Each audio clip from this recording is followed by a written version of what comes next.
everyone. Welcome to the Cynthia Linox Show. I am your host, Cynthia Linox. I am really having a fantastic time going through this journey of self discovery. I'm becoming so aware of things, sometimes, and I'm so glad that this show kind of transitioned into this theme of self discovery, journey of self discovery, because what it has done for me is made me so consciously aware moment by moment, because that's how I live my life, moment by moment, not day by day, because that's 24 hours too long. But moment by moment, what happens is that you become so consciously aware of things around you, things that are happening, your thoughts, conversations that you're having. You become aware. You keep everything intentional. So I am discovering some things about me, just little things. And what it is doing is really just opening that door for me to just step right in and walk in my true identity, my true authentic self. And what happens is that it brings freedom in your mind and freedom to just be your true authentic self. And this way you can relate to people in just on a different level. So I'm really enjoying that. And I hope that you are really seeing the changes within you, within your walk, every moment. Again, I encourage you to live your life moment by moment, not necessarily day by day, but whatever works for you, that is what you are going to do. Because one thing that you have to know is that you have a brain and you are smart. You are smarter than you know you are. You are intelligent and you are able to assess situation and process things for yourself. You've got to know that. You have to know that is off the bat. You have to acknowledge that you are smart and you are able to figure things out. And that which you can't figure out, you create.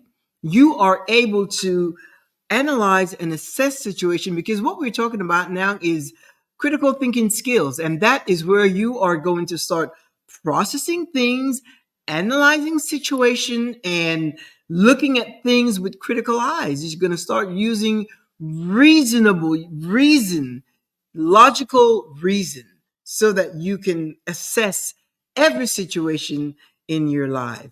If we don't take responsibility for our lives, in most cases you just go through life on autopilot.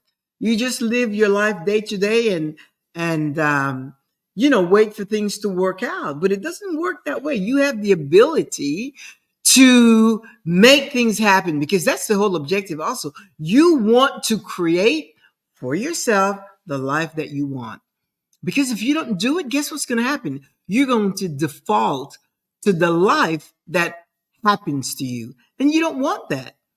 You don't want that at all. You have the ability to create. You have the ability to make things happen. And if you have situations that, um, causes you to be stuck or to be, become paralyzed in your thinking, you have the ability to resolve your own situation. Once you put those things in practice, you're going to see how, with time, you're going to come to an understanding to know that whatever it is that happens to you, you can figure it out. And whatever you want to happen to you, you can also provoke that to happen. You can make it happen. It all starts by, again, this little box that not box, little big box that you have right here. You see, if you don't create that life, my friend, you're going to be living on autopilot and just really be at the mercy of what life brings to you. And then you'll fall victim to stuff that you don't really need to. But when you are intentional, when you are aware, then you will understand that you are well able to. Oh, this mic is on. Oh, yes, it is on. You'll see that you are well able to create the life that you want. If we don't take time to really study ourselves and put ourselves in a place where we can manage ourselves, manage our emotions, manage our feelings, manage our thoughts, manage our behavior, manage our actions. We ought to be able to be self-managed. Self-managed. That is the most fascinating journey. That is the most fascinating experience that you can have. Just the thought of managing yourself, managing your thoughts, managing your feelings, managing your emotions, managing your behavior, managing your actions. And this way you take full responsibility. And you know why it's important? Because the person that you are now, unless you have gone through a journey of self discovery, then you are uh, shaped into an identity based on external influences, the things that you have learned, the social construct that you have been a part of, the culture that you're a part of, the society in which you live, your community, everything that's around you, your religious indoctrination, all of that shapes who you are. And sometimes, and then it shapes you not because of who you are, it shapes you based on cultural structure, cultural construct, and religious construct. It shapes you. And that happens by default. It happens to all of us. And that's why sometimes we go through a lot of frustration because we feel the pressure of society, of social, of the construct that comes upon us, and sometimes we simply don't want to perform accordingly. And that's where it comes in, that we are where we get so caught up in what would people think and what will people say about us. Why? Because the whole society is functioning by a common denomination. And you have got to get away from that in order for you to be your true authentic self and be creative and innovative and live the life that you want. For me, it's a life of pleasure. For me, it's a life of pleasure, pleasantries around me, and fun and excitement and joy and peace and contentment. That is my purpose, as I always say. So everything I do it with that in mind so that I can gain pleasure out of it, even this moment. And whatever works for you, you determine what the purpose of your life is. If you don't decide what the purpose of your life is, then other folks will decide that for you, or just the social again. And when I say social, it's not just the society outside. It could be the social structure in your family, the social structure in your household. All of that has influence over you, over us, over everyone. But once you come to a place where you are seeking and you're becoming aware of who you are, then those influences will go to bay because you will be aware and so forth. But sometimes we approach this whole journey with traumatical situations, with trauma from our upbringing, perhaps depending on the environment in which we were raised, the experiences we have had, and then religious indoctrination is such. I know that in the Christian religion, in most religions anyway, there are rules and laws and regulations and just things that you are indoctrinated to follow. And what's interesting, or what's important at this point, is that you do your own search to find out what works for you, to find out what's true, because that is the truth that will set you free. It is your truth, not someone else's truth, but it is your truth. But what I have learned, and with many of you, is that there's a lot of religious trauma, particularly above everything, because people, they are afraid of uh, hell and damnation and things of that, and not living up to par based on the teachings that they have had. And it's important that you understand that if you have had any kind of religious trauma, it has to be healed. And when you talk about healing, healing is a whole different uh, experience from the trauma. The trauma, if you keep, the trauma is a place where you are familiar with.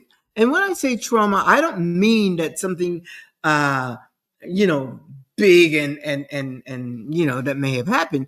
It's just the drip, drip, drip of the indoctrination. And people that people that fear eternal damnation, that is a religious trauma. If that's what you believe, that can that can really affect the way you live, the way you make decisions. Because why? You're operating in fear. You are afraid. You're afraid of punishment. You're afraid of judgment. You're afraid of, you live life with shame and blame and all of those emotions and all of those things that will keep you back. You can't be authentic if you live in shame or blame or judgment. You can't be authentic. Why? Because if you fear punishment, obviously it's either someone's ideology, a philosophy, or a belief system. And you need to and that obviously would have come from the outside in.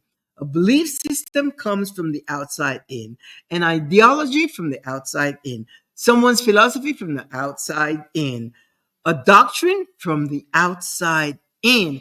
And in most cases, that has been taught and developed and grown, from you were a little kid until your adult life. And unless you have washed that information or revisit that information to either change, uh, ditch, or modify it, then you are living your life shaped in an identity that's been influenced from those external forces. What is important, my friend, is that healing begins to take place. And in this journey, your journey of self discovery, it's important that you understand that healing has to take place. The trauma has to be healed. The trauma from your, whether it's your environment or your religious upbringing, whatever trauma that you have been through has to be healed. And when you talk about healing, healing requires a whole new mindset. It requires a whole new set of thoughts, a different thinking pattern. That's when you begin to heal. You will say, I no longer follow this. I no longer believe this. Of course, once you have done your own research, once you have dug in and, come to find out, like something as simple as hell. In the Christian doctrine, they talk about hell, that eternal damnation and so forth. Once I came to understand that there is no such thing, and even when I was in religion for many years, I didn't really buy into that. For some reason, that I just didn't buy it. So I really never had fear of any kind of damnation because I just figure if it's true, well, I'm not going there. And it's not because I'm following any laws, because I didn't want to be subject to those rules and laws and do this and don't do that. For some reason, I thought I was eccentric, special, different, and that I would have gotten a pass if if there's to avert hell. So, but so many people believe that. People believe that. That's why I remember at church every Sunday, people would be going to the altar Sunday after Sunday, Sunday after Sunday, asking for forgiveness, repenting of their sin. If they thought they did something wrong during the week, they would be so condemned, so guilty. It's a traumatic experience, and people most people that have been involved in religion, and that's changing now rapidly, exponentially. It's just changing because people are becoming aware and enlightened of the truth. And that is the truth that sets you free. It is your truth, not the truth from someone else. It is your truth that will set you free. But So once you become aware of those truths, then you start uh, processing the information that you were taught. You analyze it, you process the information, and you apply critical thinking skills. That is part of your journey of self discovery. You apply critical thinking skills, you start looking at things logically and use reasoning. I know there's a passage in the Bible that says, "Lean not onto your own understanding." You must lean onto your own understanding. Otherwise, you will be leaning on the understanding of someone else. You'll be following the ideology, the philosophy, and the doctrine of someone else. And that's what religion is all about. Because if you sit and if you think about religion, you'll see that it's been fashioned, it's been set up in such a way to manipulate and control. And yeah, it could be hard to get away from that, but it requires change, and the change comes from your healing. That's when you heal the trauma with a new set of thoughts, with a new set of beliefs, with a new set of attitude toward life. Because otherwise, just imagine you're born and you grow up and you're in this mindset and you just live a life uh always uptight, stressed out, wondering, thinking, lack, sickness, and you accept all those things without knowing the truth. And then, comes your latter years, and then you just you expire without living. And my whole thing is about living. And for me, the purpose of life, the purpose of my life, is pleasure, to really enjoy life in its fullness, to really live a meaningful life, to really live an intentional life, and to really, live as I came up by the principles that works for me: love, kindness, and compassion, and that's it. And that's worked for me. But the healing I'm talking about, my friends, the healing requires a new set of thoughts. And unless you give yourself permission, unless you allow yourself the freedom to establish a new set of belief system, thoughts in your mind, you won't heal, because trauma is a familiar place. Trauma is a place of comfort. Trauma is what you know. Trauma is the way you have been living for years. And the very desire that you have had to make a change to your life is what is calling for healing, is what is calling for healing. There is trauma and there is healing. And to tell you the truth, no one can help you with the healing, because the healing is a decision to step away from trauma. For me, and the reality is, I don't believe I went through any kind of religious trauma. I was indoctrinated and followed a lot of the stuff. I was really deep into it, became so involved in church and all that kind of stuff. But I didn't have any church hurt or any kind of big disappointment, or that was not my experience. But I did follow the doctrine, the best I could. But in my mind, I always had questions, except that you can ask these questions in church, because um they're not encouraged, and even if they were, they don't know the answer.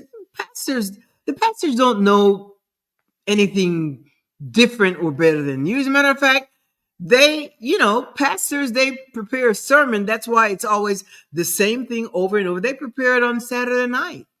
So they don't know anything different than you are able to know. Once you take the time and you start, meditating and studying and seeking for your truth. That's the only way you're going to heal. But all the things that you have learned, there's there's so many things, and then they turn into cliches that we say. Cliche, one situation with this girl trying to comfort her friend who just needed a hug, and she said something to her like, God gives his toughest battles to his toughest soldiers. Let me see. She said, God only gives no, God only gives his toughest battles to his toughest soldiers. And my question would be, what the hell is that? Like, what kind of battle? Would you give your kids a battle? What for? A battle for what? And so, was that meant to encourage her? Was she supposed to feel some kind of way, special, eccentric, like a, 4-star general or something? I mean, what was that about? It was a cliche. And I guess it was meant to comfort her. To the end, the girl said, all I needed was a hug. And she's telling her, you're going through this battle, and then God knows best, and then things like those are all cliches. There must be a the must no. There is a reason. There's a reason for this. There is a purpose for this battle. Imagine going through life thinking always when something happens that it's a battle, it's a trial, it's a test. You needed a breakthrough. No, when something happens, it just happened. You just have to sit, figure it out, and solve it. It's that simple. But if you spend time thinking that you're going through a battle, that is traumatic. Why? Because you probably sometimes feel not only victimized but picked on. And why would you do that to your child? That would be wicked. Giving you a battle for what? What is the purpose? This is just madness. That's my assessment. When I think of all that, and then people say, don't worry, God is in control. If God is in control, then you'll do nothing or the bare minimum. That's not the way it is. Find out for yourself. Those are all cliches. It's a blessing in disguise. Why disguise the blessing? Why do you think it's a blessing in disguise? It's a blessing. That's it. You averted a wreck because you got stuck at the light. That's not a blessing in disguise. You just got stuck at the light. The accident was at the other light. That's it. Stop adding stuff and creating all these construct and conventional norms that we normalize. We make it seem so normal. We say these things and we don't really understand how it affects our psychic, our thinking. Excuse me. I need to get my smaller cup. Yeah, so it's you need we need to make it uncomplicated. This whole doctrine, religious doctrine, is too complicated. At least for me, it was. Once I got out of it, my husband said, "That's it, I'm done." Once we left and I start really unpacking all the things that I did that I thought that I started unpacking all of that, then I thought, gosh, this is so complicated. Why? Because now life is so simple. And a lot of the things that happen, they're just life. Why do we have to attach a tag and say it happens for a reason? It's a blessing in disguise. There's a purpose for it. You are a tough soldier. Why attach all of that? That can create trauma. You know why? Because if you think you are a tough soldier and something happens, first of all, you're going to label it a battle. Or you're going to say you're going through a trial or a test. And all of those things, to me, they were not necessary. They're just not necessary. That's a mindset. It is a concept. If you're really honest with yourself, you will find out that this whole ideology, this whole philosophy, religious ideology, religious philosophy, religious doctrine, they're based on concepts, human concepts, all of it. When I figured that out, and I, step aside and I thought, wait a minute, that stuff doesn't apply to my life. All of it vanished. No devil, no, no, Satan, no Lucifer, none of that. It all vanished. Why? It was a concept that I entertained. That's why you see every time somebody says something online, it's always I'm giving you a word. I'm giving you a word of encouragement. Yeah, it's great to share a word of encouragement, but not be always in the need of because of an adverse situation. When you have a situation, think I can figure it out. When I have a situation and if it's something pertaining myself, I figure it out. Figure it out. You figure out the answers. You figure out what to do. And if it has anything to do within my household or whatever something needs to be, then I make a decision. Or, I make a decision if I can do it, if it doesn't require like, collaborative decision, then I engage my husband. If it's something big in the house, then of course we discuss it, and I always, we come up with something. But the effort is always to uh, find an answer, to resolve it, to take care of it, to figure it out, and we do. But if I can come up with something without burdening someone else, my husband, without telling, I may tell him, this happened, I fixed it, and that's it. That's you stand in your womanhood or your personhood.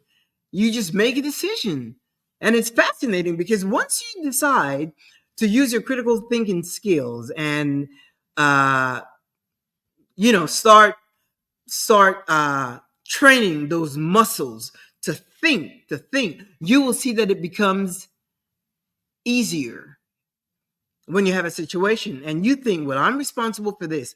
I'm responsible to make a decision. I'm responsible to figure things out. I am responsible to make things happen. I am responsible. When you know it's you, then there's like a sixth sense that just pushes out, and either, you come up with something, it's like, oh my gosh, it dawned on me. That's when we say, oh yeah, it dawned on me, or why didn't I think about this before? Why didn't I think about that? And or you would get the answer through different sources that are totally independent of someone that you know. You're smarter than you have acknowledged that you are. You are smarter. Think of it that way. You are intelligent. But we don't, people don't, you don't tell yourself that. I do. After I learned this whole principle of, being sovereign, independent, and the ability to think. So we don't tell ourselves that I'm smart. I do. I tell myself that. And, all these affirmations that we make, well, you can make that an affirmation, but that's why you see, even people, they have this thing about speaking good about yourself in public. And it's not being braggadocious or proud. No, it's just being confident. If you know you are good at something, then you can say it. Not everybody's gonna, and it doesn't matter. That's one of the things that I have learned is that what people say, think, or say, that's one of the things that you're gonna have to kick out. And you know why that's so? Why we think about that so much is because social structure. The social structure is a culture, a society. Is the norms is based on the acceptance of the majority. They set up a sort of system or rules, laws, regulations, and it just it's like an established norm. So that means everybody's going to be looking for you to be a certain way. the expectations of society.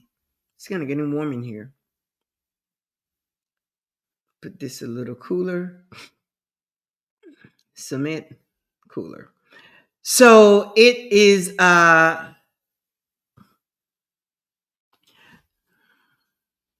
yeah, it's based on what the social structure is. It's based on what the social structure, whatever they have decided. That's why when you fall out of that, when you get out of that, people get nervous. They don't like it. They don't. I remember one time we invited someone to our home, and was someone that was anyway. We invited him to our home. And he brought his girlfriend, and this was a new girlfriend because he was going through a situation, and we were, you know, coaching and so forth. And the point is, so his marriage broke up and so forth, and he came to our house and with his girlfriend, beautiful girl, beautiful girl, beautiful couple. And so she took, it was like in the winter, I guess, and she took off her coat and she had tattoos all over her arm. I mean, she was tattooed up. And I like tattoos, or I should say, I admire tattoos. I would get one right here, but if I wasn't, I don't like pain, so I don't. I'm not going to submit myself to that unless they put me under general anesthesia. I would definitely get a tattoo right here. But anyway, the point is, so she had these freshly done tattoos that looked so good, but it was like all over. And I know that and it was a young woman, relatively young. She was fine in it, but I know the boyfriend, who's the person that we know, he is from a more conservative uh, upbringing. So I knew he was a little uncomfortable, and there was no need for that. And I said, "Oh my gosh, I love your tattoos." That's what I said to his girlfriend because they really look nice. But again, she had her both arms tattooed, and so when you look at that, that is something that society would frown on. Society would frown on that.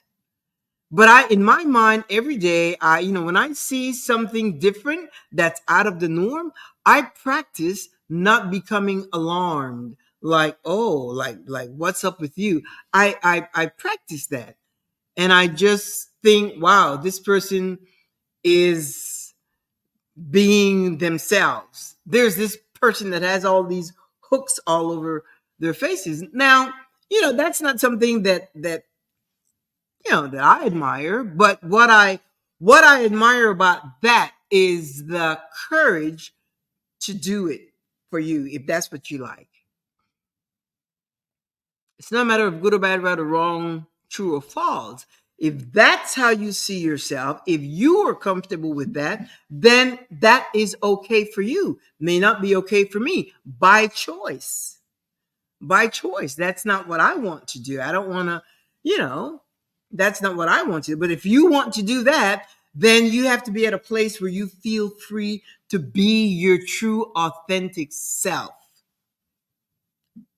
and not be concerned about what would people think, what would people say, and just really limit yourself from who you really want to be. Who is to say? And I don't care about any kind of repercussions. That's that person's life. They were with us, respectful. We had a beautiful meal, and it was done with. And I like myself so much for being that way because it frees me up to free you up. It allows me to be free, and it allows me to see you free. free to make the choices that you want. Her tattoos was not were not infringing on my freedom. And I always say you can be as free as you want to be, as long as your freedom does not infringe on the freedom of another. And who knows, that could have been healing for her. A sign of whether it's rebellion. And sometimes I call this a sweet rebellion, when you defy the norm and you want to break out from tradition just so that you can be your true authentic self and not follow the status quo, conventional norms, traditions, religious doctrine, and be who you are. That's a place to behold, my friend. That's where you want to be. And when you get to that, when the more you practice freeing yourself from the trauma and embracing healing, which is a new mindset, a new set of information, a new attitude. When you start embracing that, it would be a mindset, it would be an attitude, your thoughts, your thinking, your feelings, your behavior, your action. You would start being different. You will like yourself. Some people may not embrace it, they may not like it, but it doesn't matter, as long as you know who you are and you like who you are. The healing is necessary. All the other stuff, all this thing about I can't bridge my religious indoctrination with my desire, excuse me, to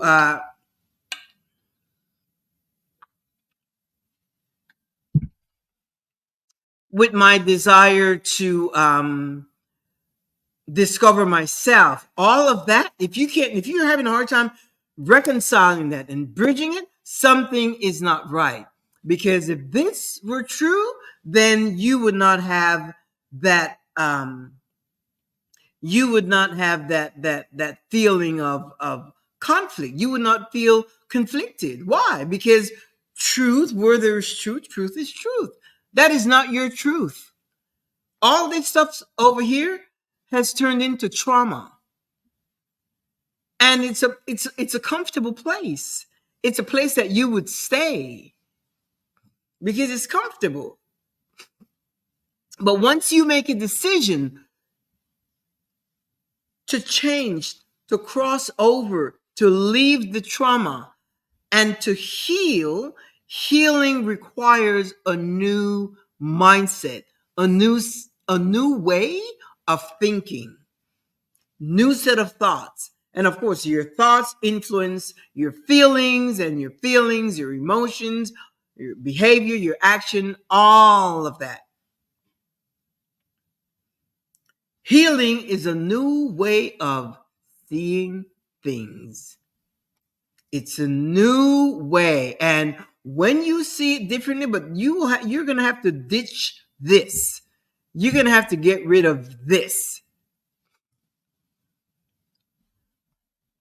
Because you are smart enough to come up with your own.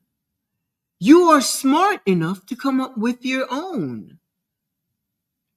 Why do you think there are 45,000 different Christian denominations? Because people are always coming up with something new, and then they get followers. Because people that don't think, people that do not allow themselves critical thinking skills, and they hear something that sounds good, and so they just decide to follow this and to follow that. The other day, I learned of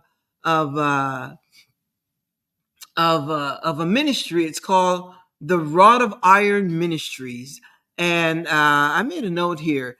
And they carry AR-15s, and the reference is an AR-15 is the armor of God, as in Revelations. They exalt the AR-15 as it represents, the iron of the rod of iron of Jesus that he uses to assert his authority and so forth. And that's a whole ministry. And they literally, This is not no toy. They lit, and the religion was started. It was started by a pastor. It's an Asian name, but Sean Moon, Pastor Sean Moon. He's the one that created, invented, made up that ministry, that religion. Look it up. The Rod of Iron Ministries. So you see, people make stuff up. Once you understand that, then you can start taking care of yourself, doing your own research, finding out what's true and what's not true. And if it's not true, then you can do what works for you. But for some reason, we all think, us humans, because when I left church, I my husband was not, he just wanted out of that environment because he could not, that doctrine wasn't, he didn't grow up that way. I'm the one that dragged him into that. But in my mind, I thought, well, we have to be under some kind of uh, spiritual leadership, so forth. That's what we're told. That you need covering, spiritual covering. That's what we're told. And I'm thinking, what does that mean? What does spiritual covering means? If you have issues with, if you have issues, if you have issues in your life, are they there to cover you? What does spiritual covering means? We have not been under any kind of spiritual covering, none at all. You need to know, if you believe that, you need to know what that means to you. You need to know exactly what does that mean. What if you come from under the covering? What will happen to you? And you need to reconcile that. Does it make sense to you? If you are not spiritual, religiously spiritual, what does that mean to you? You have got to process that. You've got to sort that out, my friend. Figure it out for yourself. Now, if it makes sense to you, then it makes sense to you. Then you should be fine. You should be able to become your authentic self with that. Then but if it doesn't make sense to you, that's where that was a trauma and it needs to be healed, which means you need a new way of thinking. Healing represents a new way that you have decided to heal yourself. When someone is sick and you go to the doctor, they give you prescribed medication. And that is supposed to, in my, I don't like to think medication because I don't favor medication. But let's say, for instance, you decide on holistic medicine. What does that mean? That means that you're going to have to do your juices. You're going to have to get your grapes. You're going to have to get your fruits, your vegetables. You're going to have to go raw. You're going to have to get rid of fast food. You're going to have to get rid of greasy food. You're going to have to get rid of processed food. You're going to have to do that.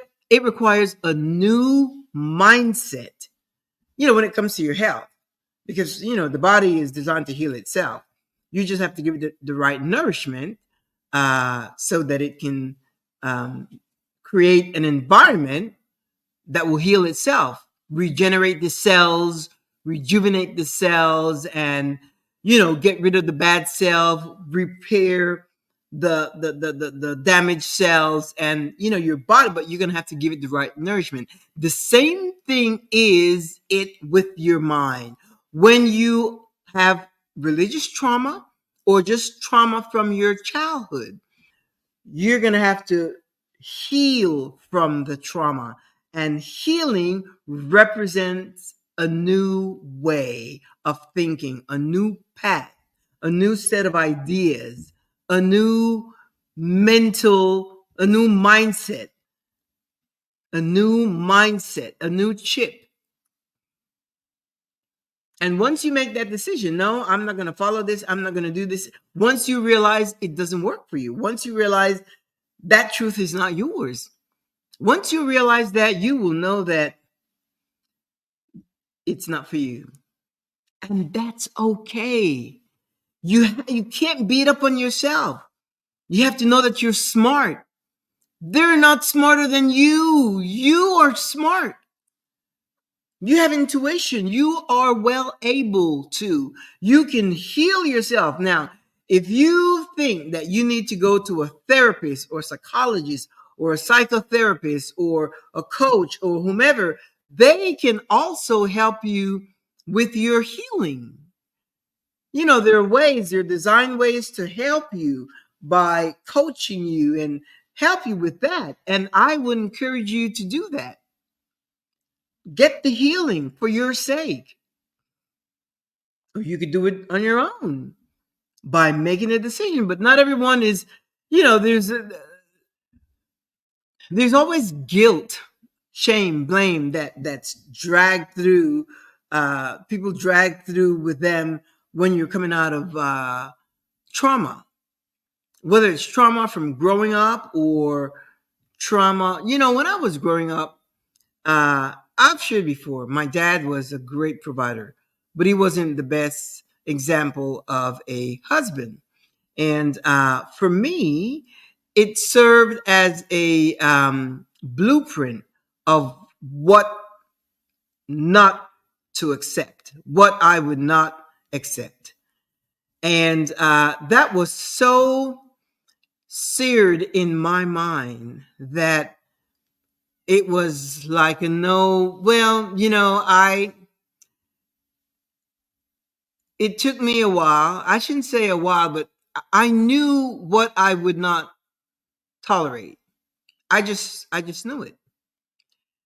And yeah, I have been in growing up relationships that I just knew that's just not for me.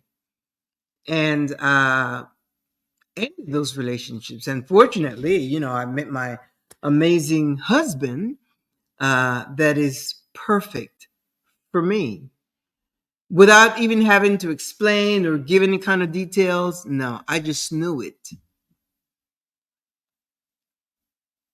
You know, you will know what's meant for you, whether it has to do with, you know, with your overall well being, spiritually, emotionally, psychologically, mentally. You will know what is right for you. And you can't think that somebody else knows what's best for you better than yourself. You know, if it's a child, that's something else, but not an adult, because you're smarter than you know you are. Why? Because society tells us not to think of ourselves higher than anyone else. Well, that's not thinking of yourself higher. That's just thinking highly of yourself because of who you are. Know your worth, know your value. Know your value.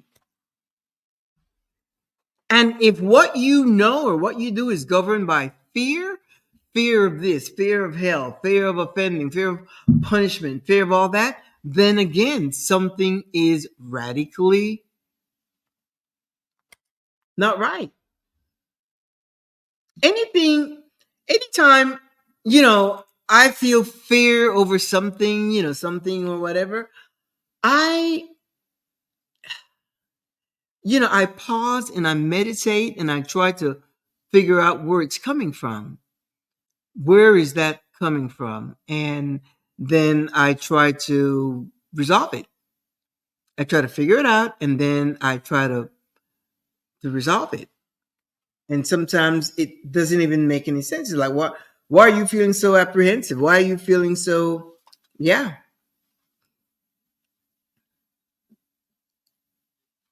yeah. So, my friend, you have got what it takes. Whatever you're feeling over here was created by trauma. And that's a big thing because there's trauma in our lives. My experience growing up, I could have made that traumatic. I could have made that trauma because it wasn't always pleasant for my mom and us seeing, but then again, it was the framework for me. It was I knew, when I became an adult that I would have a fantastic life. And that's something that I've always, I wouldn't even say pursue. It's just something that I've always been in line to because I've always wanted, to be happy, to be content, to be peaceful, to enjoy life to its fullest. And so should you. Don't let anyone put any kind of limitations on you. Just remember that trauma ends where healing begins. You've got trauma and you've got healing. And healing requires a new set of thoughts, a new way of thinking, a new set of belief about yourself. And once you know that, it's interesting because once you know that, no one, it's like, I would say if somebody comes and try to tell me, oh, you need to come back in there, it's too late. It is too late. If I die tomorrow, I'm good. It's too late because I am fully persuaded where I stand right now and happy and content about it. No fear at all. None. Comes a place where you have to live and live now. Because you know what? You have no idea what will happen when you die. You don't know. Everything you know is a concept. Everything you know is a concept from someone else. Everything you know about everything that's been told to you because that's what you know. And even if you say, "Oh, I've had a vision," that vision will be relative to the information that you receive from external sources, which are embedded in your thinking, and that's the way you think, and that's what happens because that's the way you think. So whatever images and information that's set in your mind, that's why sometimes when you dream, you're dreaming of images that you're familiar with. You're dreaming of things that you have been familiar with, become familiar with. Everything is a concept, and you can create your own concept. For me, a concept is, I have no fear. I have no, you can create a concept. For me, it bugged me because to know that all those years I went through life, and I have no regrets. Don't get me wrong. This mug is too big. I have my other stuff over there. Anyway, forgot to get it together. This whole thing about a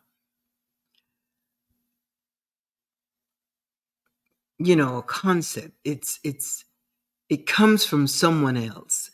It comes from outside within and affected my entire life for that many years. Fortunately, I I I I had to make some changes, but I didn't have like church hurt or trauma or abuse or any of that. So I didn't have to go through any of that. But I know many of you have because of your experience within the church walls. So my friend, I'm going to leave you with that. You have a brain, you're smart, you're intelligent, and you have the ability to think logically. You can exercise logical reasoning. This whole thing about lean not onto your own understanding. I had to process that and say, now, wait a minute. Whose understanding will I lean on if it's not my own? Again, you have a concept. You have a concept that's been fed to you and is what you live with. But lean onto your own understanding, process things, analyze it, check things out, and summarize it, come to your own conclusion. Unless you're talking about science, which is, facts and proof and things of that, know that you can govern your own life to create the life you desire. I'm going to leave you with that so that you can give that some thought, to know and to say. You could say it as an affirmation that you are smart, but you need to know that you are smart and you're able to reason. Every Thursday, we have a date right here, 2 p.m. Central Standard Time. And if you miss our date, then you can check the show 24/7 on YouTube, LinkedIn, and Facebook. If you need to drop me a note, go to info@the CynthiaLinoxShow.com and you can send me an email and you can, whatever it is you need to share. I'm also a certified life coach. So if you need someone to walk closely alongside with you and through your journey, you can send me an email. I offer a 30-minute complimentary session where we can chat and determine our comfort level and take it from there. So I'm going to say ta-ta, hasta la vista, until next week. You still have one day, Friday. So in the meantime, have a fantastic weekend. Do you realize that 2.5 months from now, the year ends? So you can't wait, my friend. You need to start living now. Ahora mismo. Maintenant. Ahora mismo. So anyway, I will see you next week. Same piece, same channel. Hasta la vista, amigos. Au revoir.